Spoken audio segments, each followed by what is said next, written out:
Hi everyone, Mr. Davis here. This is the second of our lessons on participation in sport, following the last lesson where we looked specifically at gender divide and female participation in sport.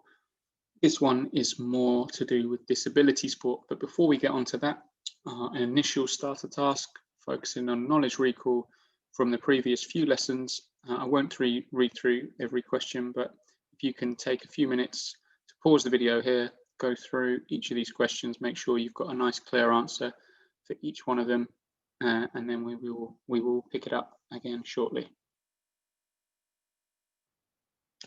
Okay, so just quickly through each of these, identify 3 social groups in society. So the key thing here is that you've got an idea of what the social groups are. I've put some examples here: elderly people, disabled people, unemployed people, 3 different groups.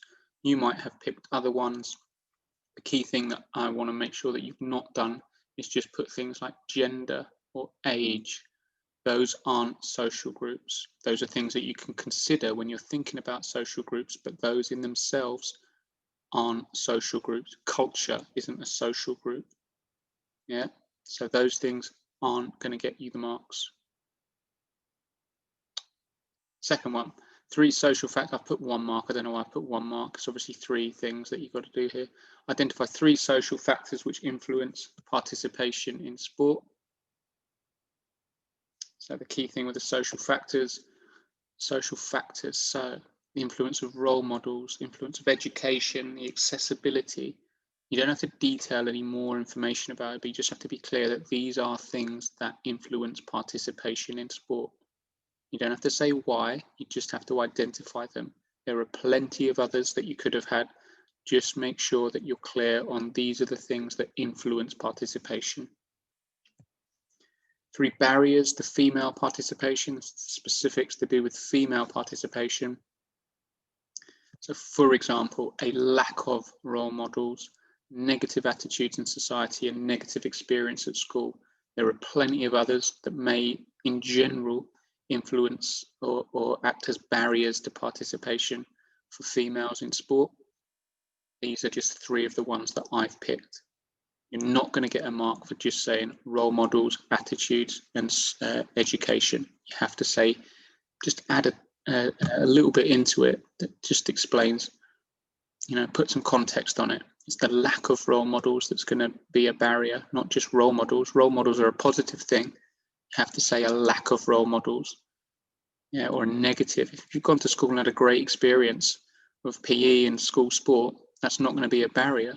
If you've had a negative experience of school, your PE lessons were terrible, you hated your PE teacher, and you never wanted to do any sport outside of school, that's going to have had a negative impact on your participation. So make sure you're clear on the kind of the context of what it is you're saying.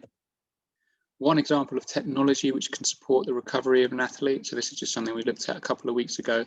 So in terms of recovery, in terms of technology, excuse me, you're not just thinking about things like shoes and VAR, but it's also things that's specific to do with benefiting recovery of an athlete. So things like oxygen tents. Oxygen tents are going to benefit your recovery because muscles which have been worn down and worked hard, potentially injured, they are craving oxygen as a means of recovery. If you go in a tent with pure oxygen in it, it's going to help.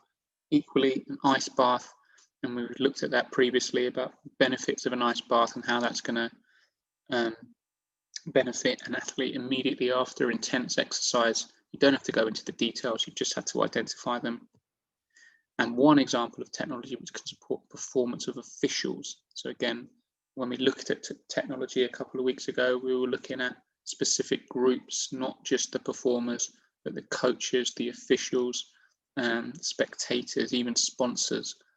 So this particular question was just looking at the performance of officials, and it's obviously things like VAR, goal line technology, or the technology that they use in cricket and tennis, which is Hawkeye. Okay, make sure that you've got a clear understanding of these.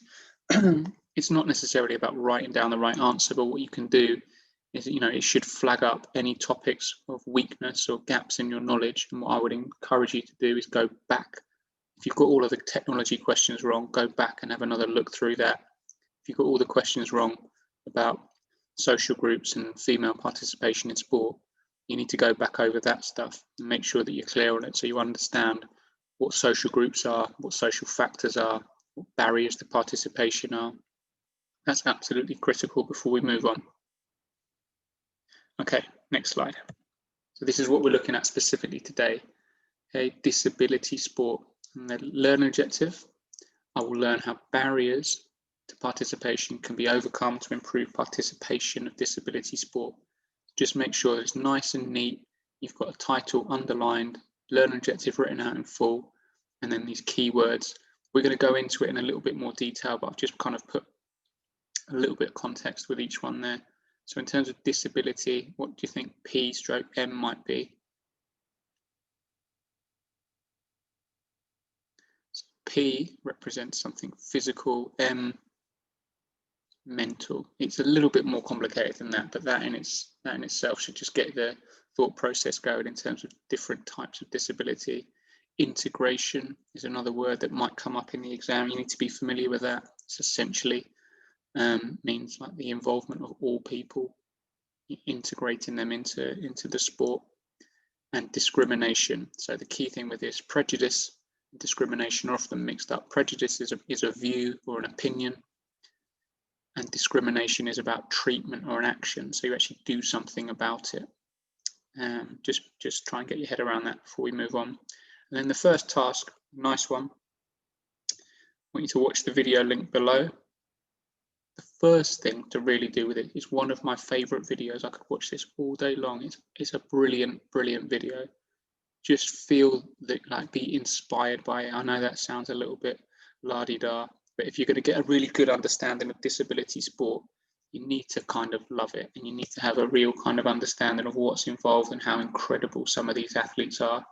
So whilst that might not be writing anything down, just sit back, enjoy it, and kind of be in awe of some of the things that you're going to see. And then just in the context of actually doing some work, make a little list of the different types of disability sport that's shown in the video. And if you could think of others, then obviously add them in as well. For example, wheelchair rugby might be one, and then you'd add in, countless others from the video. It's about 3 or 4 minutes long. Just enjoy it, watch it a couple of times, and then we will move on. Okay, so you just need to be clear about the 3 different categories of disability sport. You've got mobility impairment, sensory impairment, and mental impairment. So straight away, some of those words might be familiar to you. What do you think that each category of disability means? How might that impact on sport and participation? What I want you to do is list your ideas under the 3 subheadings. So the mobility impairment, what do you think that means? So what might be a definition of sorts? If you're not sure exactly how to write it, just throw some words down there. It's not a test, just to get you thinking. How might mobility impairment impact on participation in sport? Do the same thing for sensory impairment, and then finally mental impairment. Once you've done that, we'll move on to the next slide. Okay, so we'll just go through these one at a time. I just want you to be really clear on what each one involves and its relevance to sport. So that was what you'd need to do to start with. What does it actually mean? So mobility impairment is a physical issue, and technically looking at the inability to use one or more limbs or a lack of strength to walk, grasp, or lift objects. It's a physical difficulty, a physical impairment. So there's numerous types, but the key thing is it's a physical impairment. It means that people are unable to perform in a way that they would do relative to, it's a bit of a clumsy phrase, but like able-bodied athletes. So essentially athletes without any sort of disability or impairment.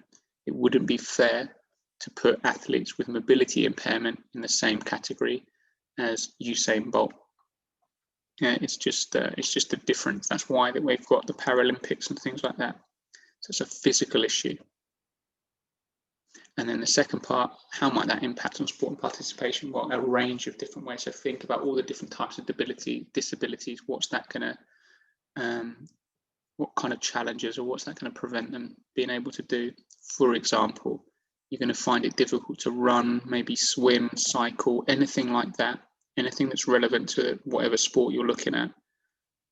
The mobility impairment is going to make it difficult to do that. Yeah, if you've got one arm, for example, whether that's from birth or from an accident or whatever it might be, that's going to make it difficult to do any of those things. If you've got one leg, if you're in a wheelchair, those are all going to be things that impact on your ability to, make big muscle movements. Catching and throwing, things like that, are obviously going to be incredibly difficult, whether it's issues with your arms or your legs or other parts of your body.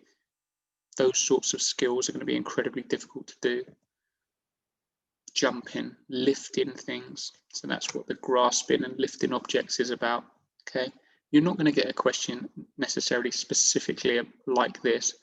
What this is actually doing is just trying to channel that thought process into what is mobility impairment.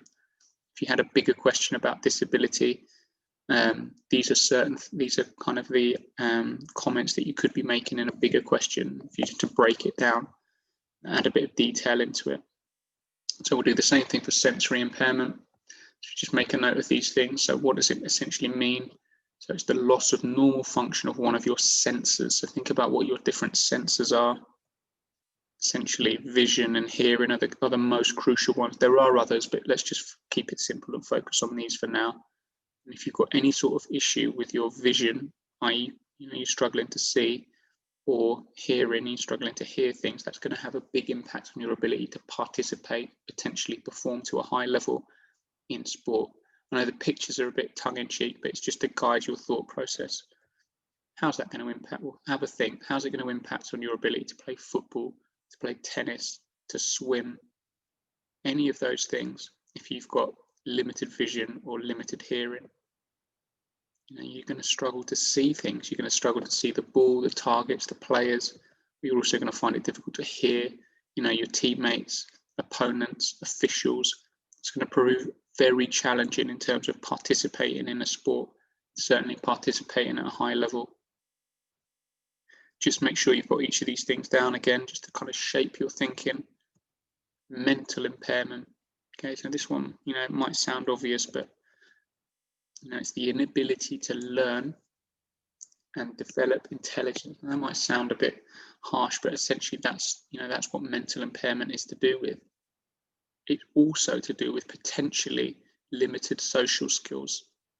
Okay, you're going to find it difficult in social situations, potentially with big groups and things like that. And in sport, particularly, think of the sorts of sports which involve large numbers. That's going to have quite a big impact. How's that going to impact? Well, you might struggle to learn new techniques. If you struggle to pick up things and learn things, then you're going to struggle to learn those new techniques in sport. So, it's not just about sport. In general, if you're struggling to learn things and you find it difficult picking up new things, that then, transcends across the sport as well. You're going to struggle to learn and apply complex rules. So again, if you need things to be really simple and broken down and you find it difficult to understand lots of information and lots of complex rules in a game, then, sport often involves complex rules. Certainly even things like football, can get incredibly complicated these days. But there are other sports which are even more complicated. I still don't fully understand the netball rules, where you can go, which players can go where. That's quite complicated. And if you've got some sort of mental impairment, then you're going to struggle with that sort of thing. And also, like I said, the social interaction. So the teams, large groups, anything where there's big group training, you've got some sort of mental impairment which limits your social skills. You're going to find that really difficult to deal with. Right. The key thing then, this is what we're kind of building up to. What barriers might exist for disabled people wishing to participate in sport? So by barriers, things that are going to, limit them and make it difficult, prove challenging for them to participate, just to actually take part in the sport. What sorts of things? Sounds a bit, off, but if you picture yourself in a wheelchair, how is it going to be more difficult for you to then go and do the sports that you play? Make a list, pause the video, and we'll go through some answers shortly. So these are some of the things that might influence or prove to be a barrier to participation for disabled people. Make sure you've got that as a subheading so it's nice and clear what you're actually noting down here, initially just in bullet point form. So the negative attitudes of people are, you can't play because you're in a wheelchair. It's nonsense, but that is still, a perception that people have, whether it's, directly for being like mean and rude, or if it's just a natural, unfortunately you're not going to be able to play in the game, you can't train because you're in a wheelchair, or you can't train because you've only got one arm. Well, says who? Who made that rule up? It's negative attitude. It's just an assumption. It's a stereotype. A lack of role models as well. So if you think about the benefit of role models in everyday sport, in able-bodied sport, how many disabled athletes could you name? It's a lack of role models, therefore it's going to be a lack of inspiration. If you're in a wheelchair and you're looking for someone to look up to, whilst you might still love Cristiano Ronaldo and Lionel Messi, if you really want inspiration, you want to see someone performing at a really high level who's also in a wheelchair. And if you've not got that available to you, it's going to really impact on your motivation to participate. Poor media coverage. So again, that kind of links in with role models, but that in itself, you're going to watch these sports, so you're going to get a feeling for what wheelchair basketball is really about. Well, probably not, because it's not on very much. So that's going to influence your participation. It's going to be a barrier for you. The financial constraints. So do you have the money to actually participate? Do the clubs and the leisure centres, do they have the money for provision for disability sport? So again, it's not always about people in wheelchairs, but that the facilities that might be required for setting up that sort of provision is potentially quite significant. And if you haven't got that, then that's going to be a real barrier. Poor access. So it sounds obvious, but just getting in and out of the facilities. If the gym's on the 3rd floor, that's going to prove really difficult for someone who struggles to walk. So you've got to think about that sort of thing as an obvious barrier. Other things like coaching, that's going to be, a real problem. If you've got a coach, I'm a good tennis coach, but I couldn't coach wheelchair tennis. I don't know the specific techniques that might be required in terms of the movement and the control of the chair, even the rules. So that would be a barrier for participation. The facilities and the equipment, so just again, kind of getting in and around the facilities. And then even if I could access the facilities, are the facilities able to provide me with a range of different types of equipment? So if I've got a visual impairment, does the leisure centre have provision of footballs with bells in that I could use when I'm playing football? Maybe, but maybe not. And if it doesn't, that's an obvious barrier. Even if I can actually access the facility, they might just not have the sort of equipment that's suitable for me.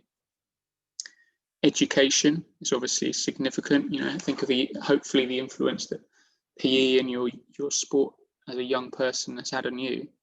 If you haven't got that, if you haven't had a diet and a routine of regular sport and participation purely because you're deaf, or you've got visual impairment, or you're in a wheelchair, if you don't play sport when you're young, it makes it that much more difficult to then go on and participate as you get older.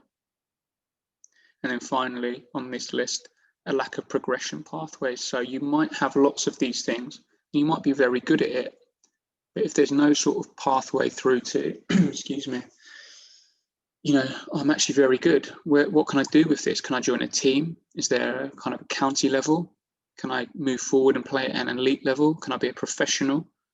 If there isn't that pathway, then you're going to struggle in terms of continuance in that sport. So what I want you to do now is explain some of those ideas. I've given you a quick run through, but something like this. So you've got the list. Make sure you've got each of these ones down on your list. But then I want you to pick at least 3 and just go into more detail about it. So for example, if we're looking at attitudes, you might say something like, in the past, attitudes of people in society would have been that disabled people could not take part in sport as it would just be too difficult, potentially too dangerous, and they weren't able to compete, I should say, not able to compete with able-bodied performers. So yeah, you're quite good for someone in a wheelchair, but you're just not able to play with us because, you know, we're all able to run around. That is an old school perception. It's a stereotype. And you could go on. The impact of this would be that the opportunities for disabled people to engage in sport would have been very limited. So this is the key thing that you go on to say. This is the kind of blurb leading up to it. So why is it difficult? What's the impact been? That's what you've got to do for each, at least 3 of those. Ideally, like, go on and really go to town and maybe do 4, 5, 6 of them. Do them all. Yeah. It's not a huge amount. Essentially, it's just a couple of statements, but start with 3 that you can really get your head around. So pause the video here, decide which ones you're going to do, and then explain what the barrier is and how that would impact on sport and participation for disabled people. Okay. The next phase is then overcoming those barriers. So just like you did previously, make a list of ideas, and then you're going to go on and explain it. So for each of the barriers you've listed, what can be done to overcome the issue or improve accessibility? I've got a few ideas on the next slide, but before we get to that, just have a look at how I want this written. So for instance, you write down the barrier, for instance, a lack of access, and then you say the potential solution, improve provision of ramps, lifts, wider doors and corridors. So that's going to make it easier for me to access the facilities. So then you go on to say in your explanation, this would allow people with disabilities to enter sports facilities without the need for assistance. This would mean, so I'm talking about impact, this would mean they could attend a wider range of facilities and engage in more regular sport. So you identify the barrier, you just list the potential solution, just state what it is, and then you start to explain it with some comment about impact. Okay, have a think about that. Think about which ones you're going to try and target here. Once you've done that, just flick onto the next slide so I can just outline some other examples here in terms of overcoming barriers. So this is the first one I was talking about, just basic things like ramps and access points. Most new facilities, that won't be an issue for, but some old buildings, you know, that is a problem. Have a look at these other images. What does that show you? What are they relevant to? So for instance, you've got a specialist club here. How's that going to help? You've got specialist equipment here. How's that going to help? This is a kind of linked in with the access as well, but also the quality and provision of the facilities. You've got a coach or a trainer here, specialist coach or trainer. You've got role models and elite performers here. How's that going to help improve and overcome these barriers? So go back to the previous slide. You note down what the barrier is, detail something about the potential solutions, and then explain it, talking about impact. How is it going to improve it? Okay, once you've done that for at least 3 of those barriers, go on to the next slide. Okay, so this just details, in short, a potential solution for each one. Now, the key thing here is that these are all mixed up. So the first one here doesn't necessarily match up with this one. This one doesn't necessarily match up with this one. They're mixed up. Go through them each. So pause the video, go through them and try and work out which one applies to which, and then make those notes down. So if you've already written something about it on the previous task, you don't necessarily have to do that one. But for any of the others that you haven't done, make sure you've got a clear note of what the potential solution is to overcoming the barriers. You can't just copy them over because they're mixed up. So pause the video here, have a go at it, and on the next slide we'll go through them. Okay, so let's just do this quickly. Those are all of the potential barriers. So negative attitudes could be to do with improvement of education and promotion of disability sport. So when you're talking about attitudes, it's a huge number of things that might influence people. Number one thing that often is said in terms of having a bigger impact is the education. So educating the society. It's not just about school kids, but society as a whole. How can you influence them to have a better understanding of things, to overcome that prejudice, to overcome that level of discrimination? That disabled people, there's no reason why they shouldn't be able to participate if they want to. There's no reason why they shouldn't be able to access those facilities and play at a high level. But you have to educate people for that to be something that has a big impact. Lack of role models, just the promotion of high level performers in those different sports. You're starting to see it now. There's a bit more on Channel 4. The Paralympics is quite a big deal, but it's not quite, you know, where it should be yet. Poor media coverage. It sounds obvious, but just increasing the level of disability sport that's available, whether it's on the, you know, the radio, the TV. It just has to be done more regularly. It has to be more prominent with you know, the quality of those athletes. It should be something that's a lot more seen more regularly. Financial constraints. So the support, you know, government should be supporting these clubs and venues with provision and access. Shouldn't just fall on the individual, you know, gyms and leisure centres to do it. You should be able to get some financial support, which would then help the individuals who actually need it. Where are we? Access, so support for disabled people struggling financially. I've got these mixed up. I think that might be mixed up. The access, just in terms of just getting there. So it might be that, you know, they have some support financially with transport and that sort of thing. Number 6, the coaching, just improve the quality and the provision of coaching and training. Get specialists in for the teams that maybe, I mean, it's not necessarily going to be like as widespread as in every gym, but there should be places, you know, in the locality that people can go to participate, and they need to be able to get quality coaching. The facilities, so it's just making sure most up-to-date facilities now are suitable. I think it's even against the law not to be able to access things, you know, in wheelchairs and things like that, but also the equipment has to be suitable, and that takes some investment. Improved education is obviously going to be the key thing. So experience at school, the provision for younger disabled people.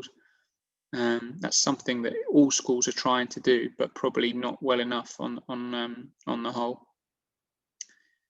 And then in terms of progression pathways, just making sure there's a development pathway, just like there would be for younger able-bodied athletes. You know, it shouldn't be that just because you've got hearing impairment or visually impaired that you just can't progress in that sport. There has to be something done, and that's probably something that the government and national governing bodies, so the FA, for instance, for football, the RFU for rugby, or England basketball for basketball, you know, those are big organisations with lots of money, and they should be able to invest to not just standard basketball for men, for women, but also for disabled athletes as well. Okay, next part to this. This is just one that you've just got to think about. It's not a huge task, but important nonetheless. In terms of ensuring disabled athletes or performers are able to participate regularly, there's a kind of different school of thought as to how that could be done. One school of thought is that integration is the best way to do it. So disabled and non-disabled participate together. They're not just given separate things, they're actually welcomed to join in the same sorts of sessions, and the provision is equal. Another school of thought says that separation is actually better. So you provide adapted sports specifically for disabled people. So it's not that they can come and join the same team or the same session, the same training, but they actually have specific separate provision. So you just need to be clear about the distinction between those two. Make sure that you've got that noted down. And the key thing is, what do you think could be the benefits of each option? So pros and cons, even if you just come up with a couple, have a think what would be the benefits of integration, but what might be the potential difficulties with that? So pros and cons. Pause the video here, spend a few minutes doing that for each one of those. And I'll just summarize it here. So in terms of integration, you're thinking about, on the whole, less discrimination, because you just welcome everyone. It's that inclusivity, making sure it's available for everyone. Less stereotyping. It just breaks down those barriers that you can't play because you're in a wheelchair. Actually, we can play perfectly well together. And just fewer barriers in general. If everyone's getting on with it together, that limits the barriers. However, in terms of separation, you're thinking about increased opportunities. So actually saying, this isn't something whereby it's not about being rude or nasty, but actually it's going to be better for everyone if the opportunities are provided as a separate opportunity for disabled people to participate. A level playing field. So that essentially means that, for instance, if it was a basketball team and half the group were in a wheelchair, that's going to be very difficult for the wheelchair basketball players to compete with and against able-bodied athletes who are running around and who are 7 foot tall. It's not to say that they're not going to have a skill set similar, but they're going to find it very difficult playing with and against them. If everyone's in a wheelchair, it's level playing field. Everyone's essentially in the same situation, and it's suited to the needs of the performer. So you can make sure that it's specifically beneficial to the direct needs of those particular athletes, not just shoehorning them into something that they're going to find difficult. So it's particular benefits of each there. Make sure you've just got that noted down, because that's just a separate topic that might come up. Okay, and just a quick run through. So just close your books and just make sure that you're focused here for the last 30 seconds. Can you identify 3 categories of disability? Can you identify 3 barriers to participation in sport for disabled people? Can you identify the 2 options for increasing participation? Can you identify 3 examples of adapted sports for disabled people? Can you identify 3 ways access can be improved for disabled people? Can you identify a benefit of integration and a benefit of separation? Okay, if any of that is not clear, can you make sure, can you make sure that you go back through that relevant part of that information and make sure that your notes are good and that you've got a clear understanding of it, because obviously in the exam, you're not going to have your books with you. Okay, thanks for your efforts today. If you could send me a photo of all of the work that you completed today, that would be fantastic. And hopefully enjoy the rest of the week. Cheers, guys. Take it easy. Bye-bye.